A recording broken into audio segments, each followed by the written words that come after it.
Что если школьная история о советских партизанах была только половиной правды? Миллионы школьников учили их имена наизусть. Зоя, Молодая гвардия, Ковпак. Их истории преподавали как священные, но архивы показывают более сложную картину. Когда рухнул СССР, историки получили доступ к засекреченным папкам. И часть найденного плохо помещалась в привычную легенду. Сегодня 7 неудобных фактов, о которых советские учебники почти не говорили. Факты, за которые в сталинской системе можно было дорого заплатить. Это будет неудобная история, без карикатур и без святых плакатов.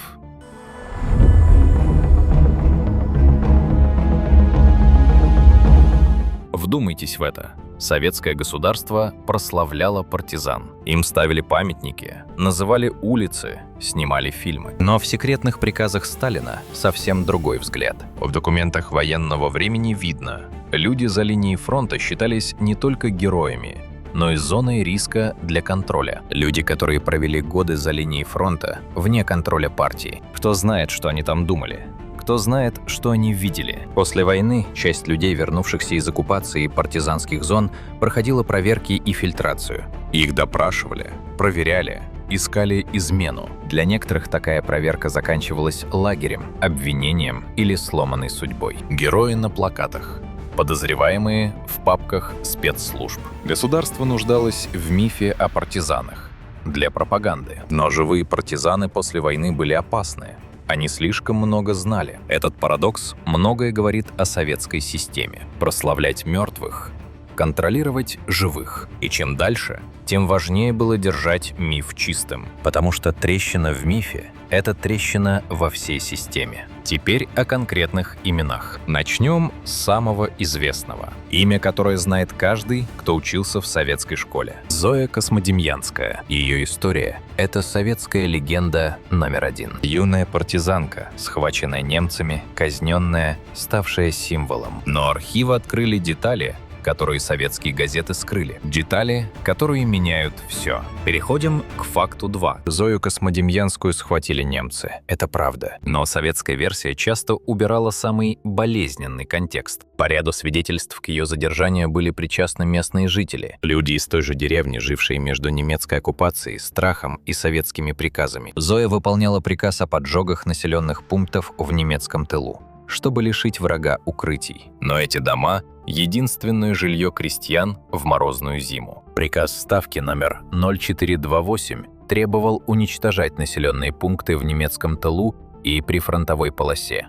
Тактика выжженной земли. Своими руками, по своей земле. Крестьяне теряли все. В зиму, при немецкой оккупации. Когда Зою поймали за поджогом, соседи ее не защитили. Один из местных жителей показал немцам, где она прячется. Это нельзя объяснить одним словом «предательство».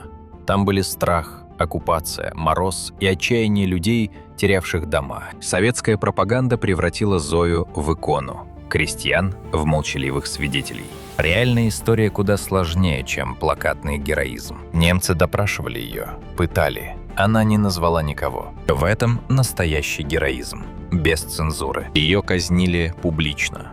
В деревне Петрищево 29 ноября 1941 года. Перед смертью она крикнула немцам: «Нас 200 миллионов, всех не перевешаете». Ее стойкость – реальность.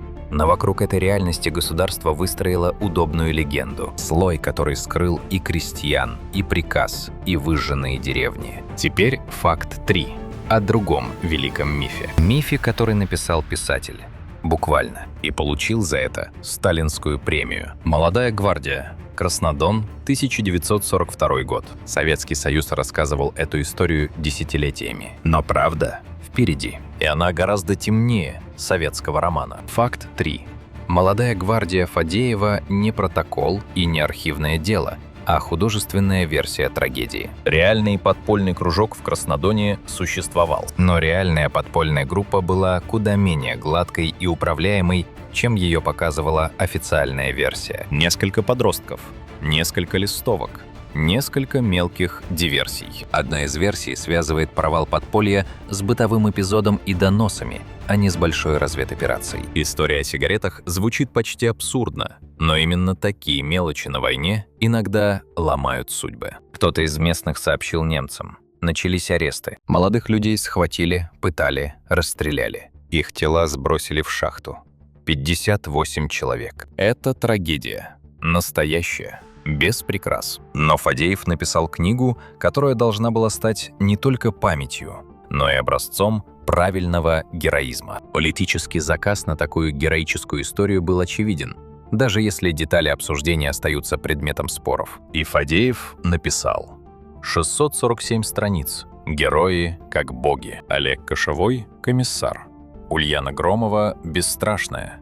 Любовь Шевцова – разведчица. Книга вышла в 1946-м. Советский Союз сошел с ума от восторга. Премия, фильм, спектакли по всей стране. А потом случилось кое-что неожиданное. Сталину не понравилась книга. Мало партийного руководства. Слишком много самодеятельности молодежи. Фадеев переписал книгу. Добавил партию. Убрал неудобные характеры. Реальные выжившие члены кружка протестовали. Их показания не совпадали с книгой. Их мнение не имело значения. Книга важнее реальности. Вокруг реального руководства организации до сих пор есть споры, но официальная версия явно упрощала картину. Имя Ивана Туркенича часто звучит куда тише, чем имена, закрепленные романом и школьной программой, потому что он не вписывался в нарратив Фадеева. А теперь история, которая кажется абсурдом. Но это чистая правда. Командир партизан, чей тяжелый и кровавый рейд стал легендой и принес вторую звезду героя. Факт 4. Ковпак. Сидор Ковпак. Один из самых известных советских партизанских командиров. Его карпатский рейд 1943 года – легенда советской военной истории. Цель – выйти в Карпаты, поднять западноукраинское население на восстание. Задача была выполнена не так, как обещала последующая легенда. Немцы их обнаружили, окружили, разбили на части. Отряд понес тяжелые потери, а рейд оказался куда мрачнее победной версии. Восстание на западе Украины не случилось, местные не поддержали. Карпатские украинцы помнили советские депортации 1939-41 годов. Они не хотели советской власти и не восстали. Это был не чистый триумф, а тяжелый рейд с потерями, конфликтами и слабой поддержкой на месте. Вы угадали, что получил Ковпак за этот рейд? Вторую звезду Героя Советского Союза. Как это возможно?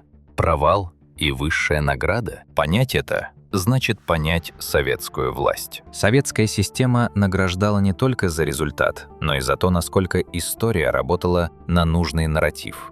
Нужен был герой Карпатского рейда. Значит, герой будет. Потери и спорные детали уходили в тень, а публичная версия становилась все героичнее. Карпатский рейд превратился в легенду победоносного прорыва. Ковпак сам участвовал в создании мифа о себе. Его мемуары вышли в 3 изданиях, каждая чуть более легендарная, чем предыдущая. Это не уникальный случай, это система. Теперь факт, который переворачивает все представление о партизанской войне. Факт 5. В немецких мемуарах и оперативной памяти партизаны часто занимают меньше места, чем в советском мифе. Советская пропаганда описывала партизан как ужас немецкого тыла. Постоянные рейды, взорванные поезда, разрушенные коммуникации. Немцы якобы жили в постоянном страхе перед лесными призраками. Но когда немецкие генералы писали мемуары, о чем они не писали? О партизанах гораздо меньше, чем ожидаешь после советских учебников. Гудериан, Манштейн, Роммель. Сотни страниц мемуаров. Иногда это сноска, иногда раздражитель тыла, но не всегда главный страх немецкой армии. Немецкие документы показывают более неровную картину. Где-то партизаны были серьезной проблемой, где-то второстепенным фактором. Снабжение нарушали бомбардировщики, коммуникации рвала авиация.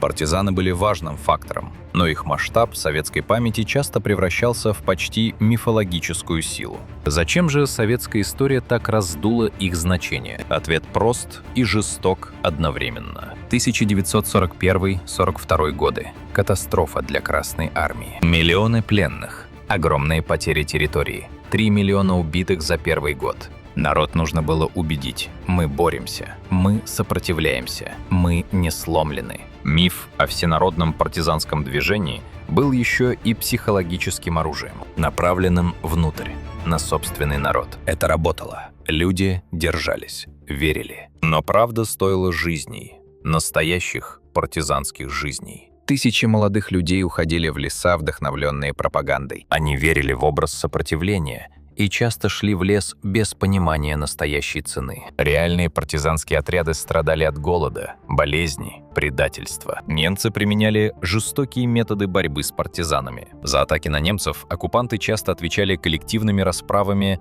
против мирных жителей. Деревни, укрывавшие партизан, сжигали целиком. Деревни, не укрывавшие, тоже нередко сжигали. Просто для острастки. Мирное население оказалось между двух огней. Советские партизаны тоже карали людей за сотрудничество с немцами. Реальное или предполагаемое. За реальное, за подозреваемое. Иногда просто, потому что так решил командир. Миллионы советских людей оказались под оккупацией. Они должны были выжить, кормить детей, не умереть от холода. Советская история после войны назвала многих из них предателями. Людей, которые просто выжили в условиях, которых советская власть не предусмотрела. Факт 6. Партизанское движение было неоднородным. В нем воевали все против всех. Советские партизаны воевали с немцами. Украинские националисты воевали с немцами и с советскими партизанами. Польская армия Краева воевала с немцами и с советскими партизанами. Белорусские коллаборационисты воевали против всех партизан. Советская история свела это к простой формуле: партизаны – герои, остальные – враги. Реальность была хаосом, человеческим, невозможным. Теперь самый тяжелый факт. Он касается не героев, а жертв. Еще один слой этой истории.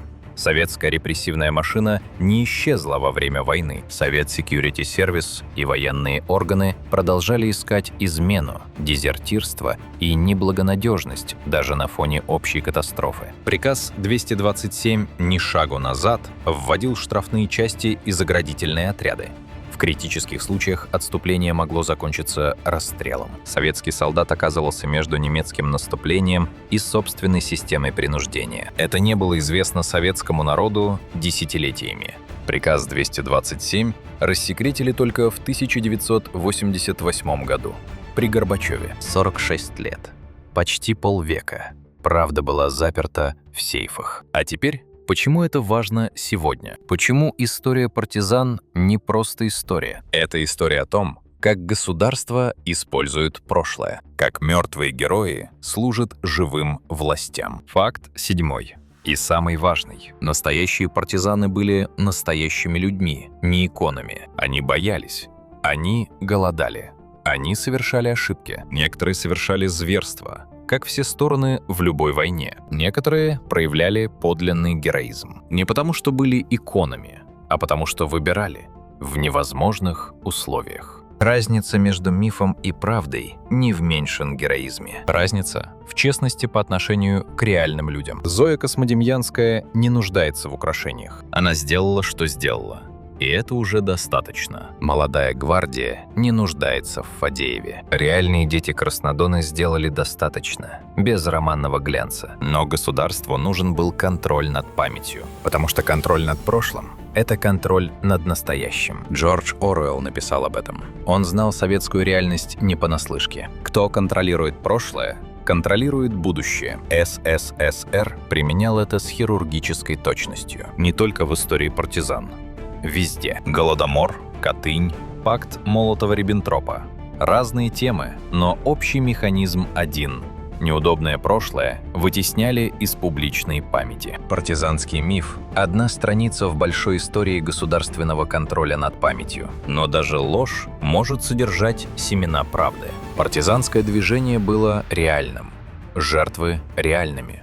Страдания – реальными. Миф исказил их память, но не отменил их существование. Задача историка — снять слой за слоем, найти человека под иконой, понять контекст не чтобы осудить, а чтобы не повторить. Потому что механизмы мифотворчества не умерли вместе с СССР. Они переехали, они адаптировались, они живут. Каждое государство имеет своих партизан, своих Зой, своих Ковпаков, своих Фадеевых пишущих нужные книги. Вопрос в том, кто снимает слои, кто задает неудобные вопросы, кто помнит реальных людей, не иконы.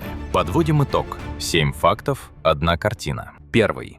Сталин не доверял партизанам и контролировал их после войны. Второй. История Зои связана не только с героизмом, но и с приказом номер 0428, деревней и невозможным выбором мирных людей. Третий. Молодая гвардия. Литературная реконструкция не документ. Четвертый. Карпатский рейд. Ковпака стал легендой, хотя реальность была тяжелее и противоречивее. Пятый. Масштаб партизанского движения в памяти СССР часто подавался сильнее и проще, чем в документах и мемуарах противника. Шестой. Партизанская война была не только эпосом добра и зла, но и хаосом оккупации, страха и выживания. Седьмой. Механизм мифотворчества существует по сей день. Что делать с этим знанием? Не разрушать память о реальных жертвах, но перестать путать жертву с пропагандой. Зоя умерла, это правда. Ее смерть – трагедия, это правда. Но государство, использовавшее ее смерть для контроля над живыми, это уже не о Зое. История – это не учебник пропаганды, это пространство понимания. Понимание того, как люди ведут себя в невозможных условиях. Понимание того, как власть использует страдания. Понимание того, как мифы рождаются и как они умирают. Если вы досмотрели до этого места, вы один из тех, кому важно понять. Таких людей больше, чем думает любая пропаганда. Подписывайтесь. Следующий выпуск о том, что советские учебники называли освобождением Восточной Европы. То, что на самом деле произошло в Польше, Чехословакии, Венгрии, в следующий раз. История не заканчивается с последней страницы учебника. Она продолжается в архивах, в мемуарах, в вопросах, которые мы задаем. Хроники власти. До следующей недели.